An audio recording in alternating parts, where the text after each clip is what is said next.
do believe my in-studio guest here in Baltimore, were you with the network, Jason La Confora, in 2008 by that point in time, or not yet? I think I got there in 2009. I remember one in Cleveland where Scott Hansen and I froze like never before. I thought I was going to lose an extremity that night. And Brady Quinn beat the Pittsburgh Steelers, and they carried him off the field. And I think they sacked Ben 9 or 10 times. It was a weird game. That was so cold. That was the night, I do believe, that Ben Roethlisberger had the high ankle sprain in the first half. Yes. And we thought, okay, he's done for the game. And Marshall Faulk at halftime said, I bet you he's coming back out. Yeah. Because that's the type of guy that Big Ben is. And then we saw it again coming up, just last weekend. I was reading your stuff on CBSSports.com. Jason La Confora, CBS NFL Insider, Baltimore, Maryland guy here in studio in person, which I appreciate. Thanks for being here. Thanks for having me. This is a home game for me. This is wonderful. It's great to see you. Your column all last week was talking to the Ravens, saying, we've seen this movie before. We're not going to fall for the okie doke. Of course, he's going to be out there. And he was. I don't know if it was really him as the problem last week for the Steelers. Jason, what do you make of the 4-4 Pittsburgh Steelers right now? If we would have had this conversation a month ago, remember they were 4-1. They had just destroyed the Jets and the Chiefs by a combined score of 78-20. Le'Veon Bell had a game under his belt. Yeah. And I'm sitting there thinking, that's the one team that can push New England for the first seed. Me too. Now they lose this week. If Baltimore wins tonight and Cincinnati wins coming out of a bye, Pittsburgh's in third place in their division and struggling to get in the playoffs. It's hard to figure. Sunday was Ben 100%, maybe not, but there was no one medically all week saying you can't play. They left it up to him. He took it down to Sunday 60 minutes before kickoff when he finally tells Tomlin in the hallway, it's definitely me. I can go. The offense was off kilter. Look, Antonio Brown's averaging 12 yards per catch for the season. Le'Veon Bell doesn't have a touchdown. These are not new things. This has been going on. Crazy. It's hard to figure, but it's their reality. They're out of sync. They're off kilter. They look lethargic. I mean, you'd think they'd come out of the bye with a chance to put the nail through Baltimore's heart. They beat Baltimore last week, and it's over for the Baltimore Ravens. Mm-hmm. They're talking about Harbaugh's head here. It would have been 5 straight losses. Can they even beat Cleveland? Now, we'll see. I think Pittsburgh's the more desperate team against Dallas this week. I think Pittsburgh's in that paradigm Baltimore was a week ago. And I think Pittsburgh finds a way to win this game. But, boy, if they don't, look out. People have been talking about John Harbaugh's head here? Because I know Bisciotti loves him. He does. I mean, there's conversations about, remember, this was a 5-11 team last year. And if they would have lost to Pittsburgh, and that's 5 straight losses, and then, you're playing on a short week. Who knows? Anything can happen in Cleveland. I mean, there's certainly people looking at it saying if this team doesn't improve, if they don't have a strong second half, then is it Ozzie? Do you go to Ozzie and say, for years we told the coach, the coaches have been firing coordinators and doing all these different things. Does Ozzie need to shake something up? Is Ozzie ready to go? Is it time for Eric DeCosta? Wow. What would that DeCosta-Harbaugh dynamic be? Mm-hmm. And is that, I don't know. Is there anything there? And that was interesting that was on the line here. I just mean in terms of fans, it's a weird market, Rich, because I think Harbaugh's a hell of a coach. I think if they ever wanted to move Harbaugh, they could trade him for a bunch of draft picks. He's coveted around the league. But locally, it's like in Buck we trust, and Buck Showalter gets this pass, and he hasn't done anything in the postseason. Mm-hmm. Harbaugh's won a Lombardi, and man, every week it's like there's a segment out there that's pretty vocal that is kind of ready to jump on him all the time. John Harbaugh of the 4-4 Baltimore Ravens taking on the 0-9 Cleveland Browns tonight on Thursday Night Football.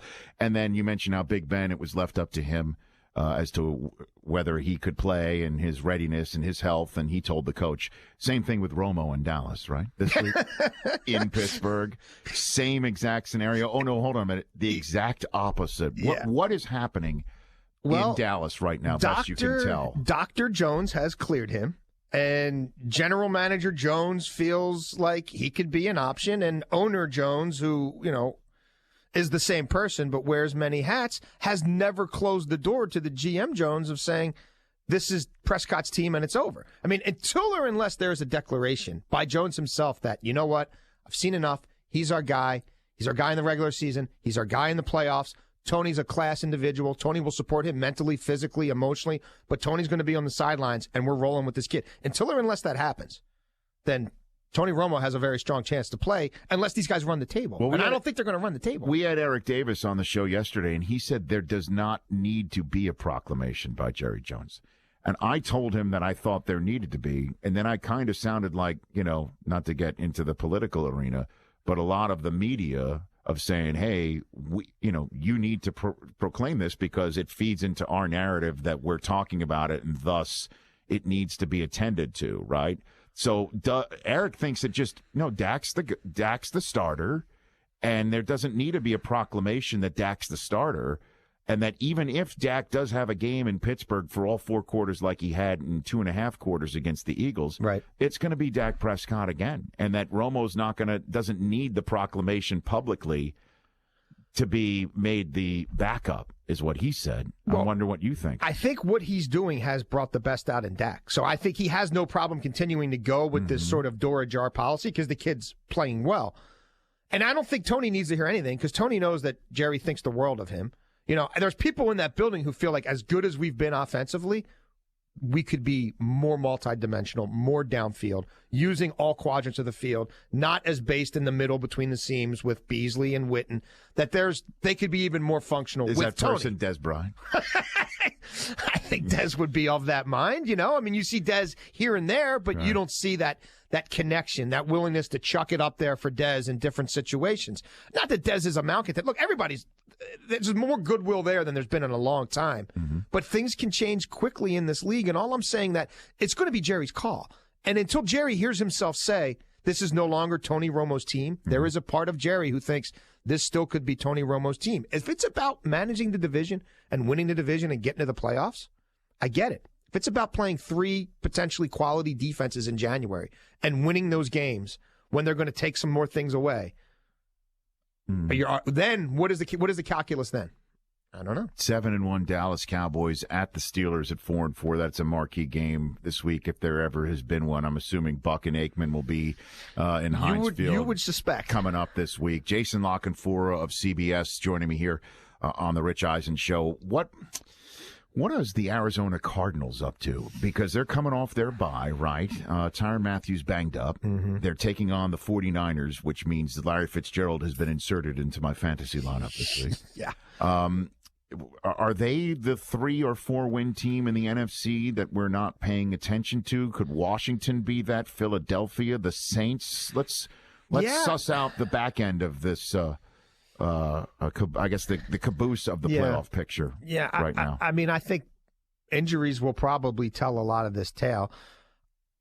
Carson Palmer, is he an ascending player or a descending player? And given the limitations of that offensive line, I think descending. I mean, I don't think there's much debate.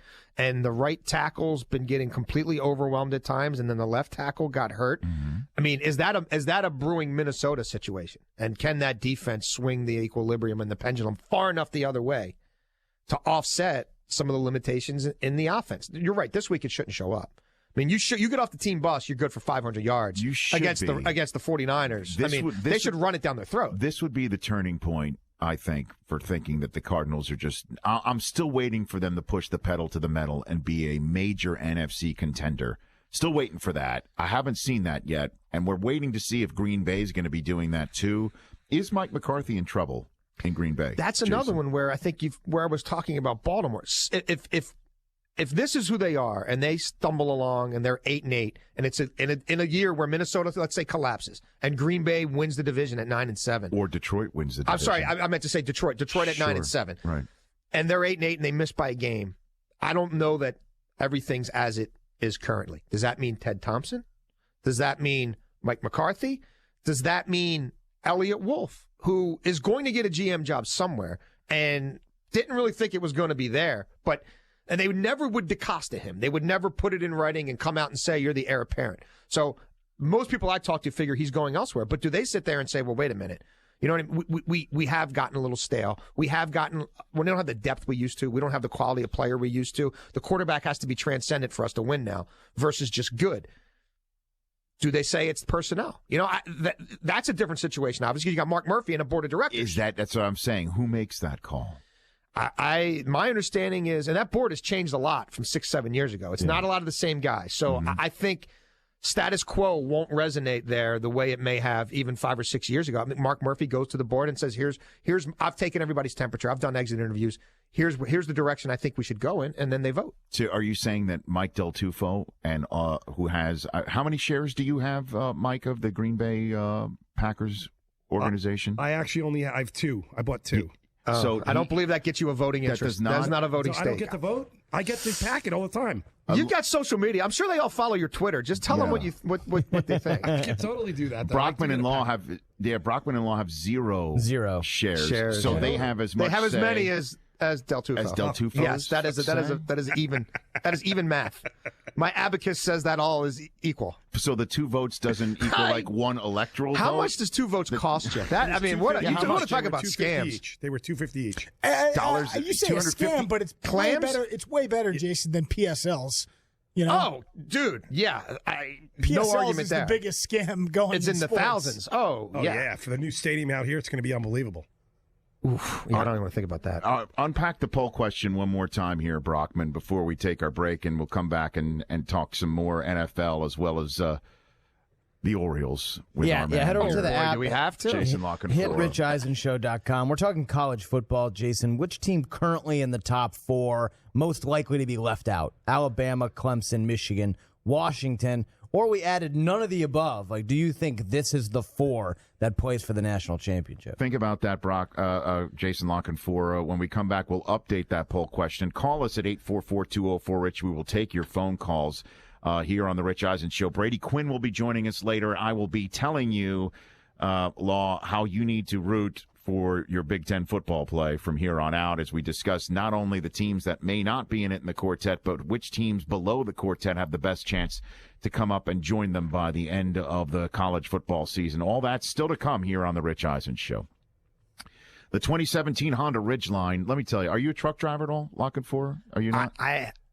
Should I not say the name of another company who I have? You do? I have because, like a... whatever it is, whatever that it's other company is. It's not a truck. It's truckish. This is what I need to get into. It's a soccer mom car, Jace? Because I have a soccer mom car. I have a very outdated, like 12 or 13-year-old soccer mom car. Well, and I'm proud to listen to punk rock in it. Trust me. Go to your local Honda dealer and test drive the Ridgeline. I'm telling you. Yeah? It's incredible. Maybe I'm ready for an upgrade. You need this because it is upgrades all over the place. It's the smartest truck on the road. It's the toughest truck on the road, and you're tough. Tougher than I look. Listen, I've seen you go chest to chest with Florio, okay? I've seen that personally. That's not exactly a heavyweight fight. I mean, neither of us are really come on. Who are we putting the fear of God into? The Ridgeline it's brilliant because it's got all the bells and whistles of all Honda cars right there in the truck. And then it's the ultimate tailgate machine. You can plug a 55-inch television into it. There's a dual-action tailgate. There's an in-bed truck audio system. There's the trunk of the Can I live truck. in this car? That sounds better than my house. You can. It's the most spacious interior in its class as well. So go test drive the Ridgeline. I'm on it. Trust me. 2017 Honda Ridgeline. Everyone should do it at your local Honda dealer. Back with Jason Lockenfora, 844-204-RICH. We'll take your calls as well. And we welcome back here in Baltimore, Maryland, where CBS Sports NFL insider Jason Lockenfora is here, and he's kindly taking part in today's Insider Report brought to you by the Honda Ridgeline that he's going to go test drive as soon as this baby's all over. Not only is this truck innovative, it's roomy, it's comfortable. In fact, it has the most spacious interior in its class, so you could make it your new office. I need an office. Like I said, upgrade. Head into your local Honda dealer today to test drive the Ridgeline. Justin Houston activated from PUP yesterday. Now that could be a seismic event in the National Football League, American Football Conference West, if not the whole AFC. How up to speed will he be? Is he going to be out there this week against Carolina? It's possible. Their best case scenario, what I reported before the season, was week 9 is what they were shooting for. It wasn't hard and fast, but that's the first real opening, right, that they saw. That's when they thought it could be realistic. He just started practicing this week. It'll come down to, do we want to use him in special situations now, or do we let him get another week of practice under him? The idea that he's going to come in right away and be Justin Houston, whether it's this week or next week, I think is a little naive. But certainly as you get into Thanksgiving and the stretch run in December, he should have his legs under him at that point.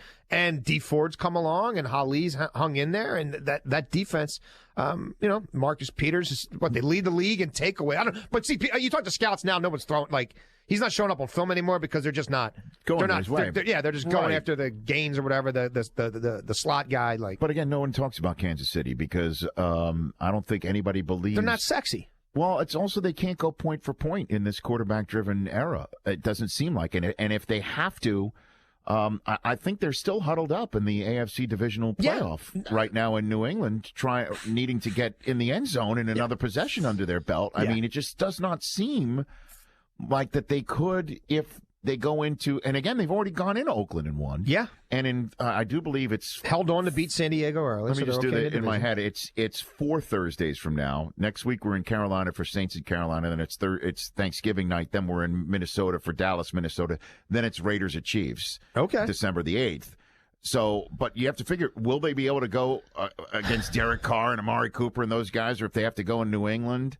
I mean, how real are the Chiefs is basically what I'm asking. I mean, everyone will comment about this week, and I think you're alluding to some of their issues, time management and what have you, and urgency and whatever. And Andy Reid takes a lot of heat for that at times, but I think he's done a hell of a job getting this team to this point. Their best player on defense has not played. Their best player on offense has 12 touches. Right, Jamal Charles all season I think he has 12 touches, and they're still here in what may be the best division in football. Right. So now, at the end of the day, I think they're a 10 or 11 win team that don't have a quarterback who's nearly gifted enough to win a couple of times in January. And at some point, when do they come to that decision themselves? And, is it Tyler Bray or is it somebody in next year's draft? The guaranteed money on Alex Smith is paid after this year. I'm not saying he won't be back, but they need to figure out an upgrade there at some point.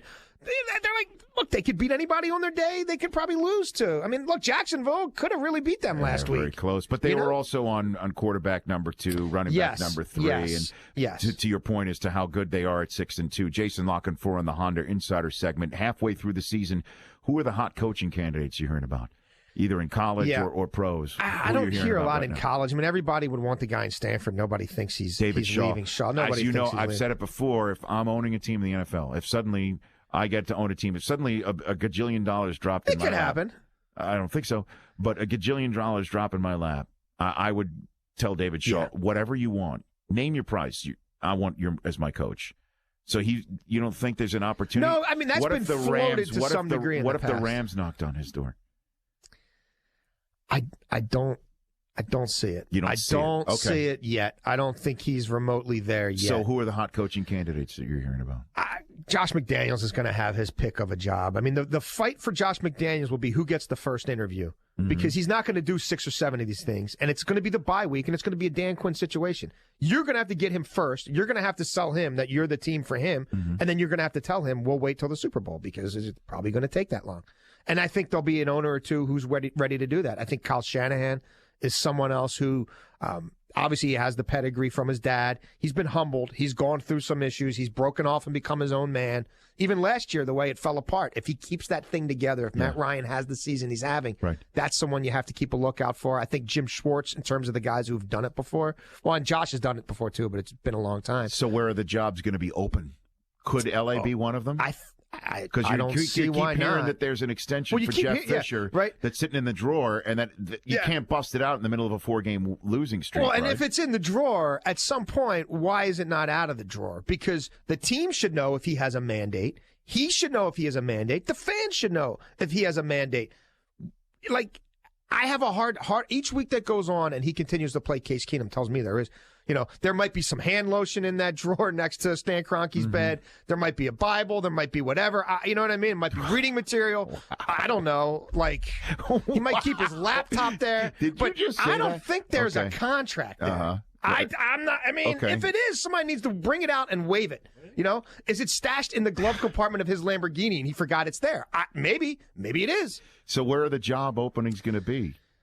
Jason Where's it going to be? I think there'll be plenty. There always are. Do we need to Jacksonville, I think, is a fait accompli. They just gave him an extension. Doesn't matter. It's 1 year. It's nominal.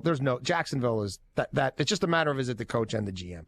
I have a very difficult time seeing a scenario in which Jacksonville Jason, is open. who was the coach that brought Cleveland to Baltimore and did that transition? Because everyone's criticizing Fisher. He maybe hasn't achieved as much as he has, but he took the Oilers. No, it was Butch Davis. Butch Davis isn't going to be walking through that door. Butch Davis took over Cleveland as the expansion team. But what I'm saying is, we had Marcia Broda here in Baltimore. How difficult is it to move a franchise, be in a facility? Their practice facility was 60 miles south of where they're playing. And you're right. And that's a big part of why it happened. People forget Fisher's been a part of this, right? He was a part of the Houston move. Yeah, and then they were on one side of the state, and then they moved again, eventually to Nashville. And then if we want to continue on with this analogy, I've got, again, Jason La Confora for a few more minutes here in the Honda Insider Report on the Rich Eisen Show from Baltimore, is that, Fisher kept Steve McNair on the bench for quite some time, and look how that turned out. Why, best you can tell right now, is Jared Goff not playing football in Los Angeles right now? Why? It's as simple as they feel like Case Keenum gives them the best chance to win. Come on. What do you, what, like, Come on. But, I mean, and I understand that we're all spoiled in this day and age that there used to be a time when Fisher was in Tennessee, when Cincinnati did sit on Carson Palmer, when Big Ben came in and blew us all away coming from Miami of Ohio and kind of broke this whole concept that first-round selected top-of-the-draft quarterbacks could sit and season. I understand that. But come on. Why? How is Jared Goff from Cal when Wentz is faring as well as he is? That's what everybody's saying. As well as he is. And I know those are situations that were brought upon the team, that the team didn't choose to go in those directions. And that if Romo didn't get hurt, Dak Prescott would be sitting and rotting on the bench right now like everybody else, quote-unquote, seasoning. Why is Goff not playing in L.A., best you can tell? Because the coach feels like he needs to win games, and Case Keenum gives him a better shot to win games. It's not that is Jared Goff better than Cody Kessler or is he better than Simeon. He's not worried about that. He's sitting there saying, we need to win some games. We're in a losing streak. I believe he's fighting for his job, and he's going with that veteran who he trusts more than this unknown kid. And is part of it that they don't want to expose the kid as well? I mean, you have to infer that. But wow, Jeff Fisher may not have heard the chance for Jared Goff last week. Mm-hmm. The owner did. So at a certain point, there's a conversation that will have to be had about we're trying to get 89, 90,000 people to show up to these games. Mm-hmm. Our present is pretty bleak. When do we go to, when does the future start? Because I think the owner is going to be pretty inclined to see the future start soon. I would think so. Thanks for coming in here in person. I appreciate it. My pleasure. Thanks for coming to Baltimore. No, please. Are we going to talk baseball? Chris Command Center. Hold on, please. Law, please. Let me do my job here. Okay? Law, Brockman, you may not see it. He doesn't have the physical scars, but he wears the mental scars of not having Zach Britton summoned from the pen, and then the ultimate indignity of Britton not even being named a finalist for the American League Cy Young Award, and yet one of the finalists for American League Manager of the Year was a gentleman who did not summon Zach Britton from the pen. No, he did not. He does wear those scars, guys. Am I wrong? No, I literally, before I came over here, I was on the phone with my financial advisor about stuff unrelated to that. And then we ended up literally going back over that game for like 15 or 20 minutes to the point where I was like, all right, we both have to go. But that's a very fresh wound. Still, that's a wound that will not get healed unless now normally they win something. Law, you would have already teed up a soundbite of that. What, Joe Angel's call of the home run? Yeah, I typically, Jason, you know who you are. You're an Orioles fan, and you know your team lost. So we like to. No, I get it. Yes, you would not be the first people to play this call for me. And before we let him go ahead and ask him the question about tonight's game, Law, that you want to ask him. Fourth quarter, 20 seconds on the clock. Barn burner for sure. Somehow the Browns are up 4. And Flacco's on the 22-yard line with fourth and goal because he's been sacked for -12. Right, he's down 4. Do they just take a knee and concede? Is that what you're going to ask me? Nope, he goes back, he rolls right, and he's looking in the end zone for a receiver, and a adult beverage comes flying down in, and it doesn't happen here. This isn't Toronto. How do you tweet tonight? This isn't Toronto. What's your tweet? This is not what's your Toronto. Twitter game tonight? Because we remember your Twitter. There's no bottle. First of all, the beers are in a cup, so you're not going to. You know what I mean? Yeah. But by the way, your Twitter game. Were you? How inebriated were you hammered? I didn't think your that spell check was off. You know I did that. not think that I was that far. The next day, even people I was with, I was afraid to look, and people were like, I had people check for me, and they're like, bro, it really wasn't that bad. I don't think it was that different than most games for me. I really don't. Jason, one of the first things we did when we got to work on the Rich Eisen show the next day, the Chris Command Center and I did you see Lock and Four's Twitter feed? They could have hurt Kim. That could have been bad. I will say, a week later, one of the guys I was with, who was an NFL agent, when he's like, bro, I finally looked at the receipt from last night, guess how many beers? I was way under. It was an astounding amount of beers for not that many people. So scale of 1 to 10. How hammered were you then? I don't think I. Well, you're asking the wrong guy. Would you have hugged? I need to go outside myself and look from above. I really lack. It's not a lie. The cognitive function to answer that you correctly. believe. Probably. I still don't think I don't think I did anything that bad. I mean, No, you didn't do anything that bad. Jason. I like how you didn't delete them. Like you kept them. Yeah, you owned. You owned it. You owned it. yeah, You owned it. I said like H bleep. Right, but is that really that bad in this day and age? It was your kind of the your spelling. president-elect says so much worse than that. I was kind of I'm covered saying no, listen, H bleep. It was as if sometimes the vowels were removed from the words you were trying to type. You know what I mean? I guess I could lie and say I was like I have a BlackBerry, so I can't lie and say I was dictating Are it. you serious? Yeah, I got I need the type thing. I got fat fingers.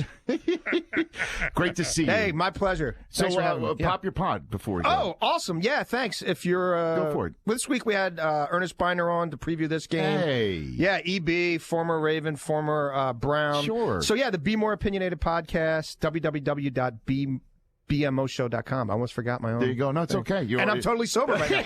Not a natty bow in me. Now, tonight could be a different story. Jason La Confora of CBS here. The Rich Eisen Show, weekdays at noon Eastern on Audience.